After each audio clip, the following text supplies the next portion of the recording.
নমস্কাৰ guys, মৰণীয়তা mini ব্লগলৈ আপোনালোক সকলোকে স্বাগতম জনাইছোঁ। আজি হৈছে উৰুকা আৰু ৰাতিপুৱাই মই উঠি প্ৰথমতে চাউল তিয়াই থ'লোঁ আৰু যিহেতু আজি মোৰ অফ সেইকাৰণে আজি ঘৰৰ কামখিনি ময়ে কৰিম। তাৰপিছত ইয়া আহি গ'লোঁ, আমাৰ ঘৰ বনাই আছে তাকেলৈকে আৰু ইয়া মায়ে পুলিকেইটা লগাই থৈছে, মই যে কিনিছিলোঁ পুখুৰীৰ ওচৰতে লগাইছে আৰু ইয়া আমাৰ ফাদাৰ ইণ্ডিয়া খৰি কাটি আছে। বইলাৰ বেশি কি হতলো তাৰি তাৰপিছত কি আৰু উৰুকা বুলি খানা এটাই হৈ যাব আৰু পাপাই এইখিনি কাটি বাচি দিলে আৰু মই ইয়া যোগাৰ কৰি দিলোঁ মাক। তাৰপিছত অলপ টাইম পাছ কৰি আছিলোঁ চাইকেলখন চলাই। তাৰপিছত গোটেই ফেমিলিয়ে আমি একেলগে খানা খালোঁ দুপৰীয়া আৰু তাৰপিছত ঘৰত আহি মই যে ৰাতিপুৱা চাউল তিয়াই থৈ গৈছিলোঁ সেইখিনিৰে গুড়া কুটি তাৰপিছত ইয়া পিঠা বনাই আছোঁ, তেল পিঠা।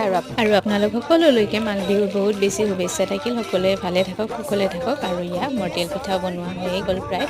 তাৰে পিছতে ৰন্ধা বঢ়া কৰি খোৱা লোৱা কৰি জুই পুৱাই আৰু ৰাতি শুই থাকিলোঁ আৰু আজি মিনি ব্লগটো এইখিনি। আজিলৈ আহিছোঁ, বাই।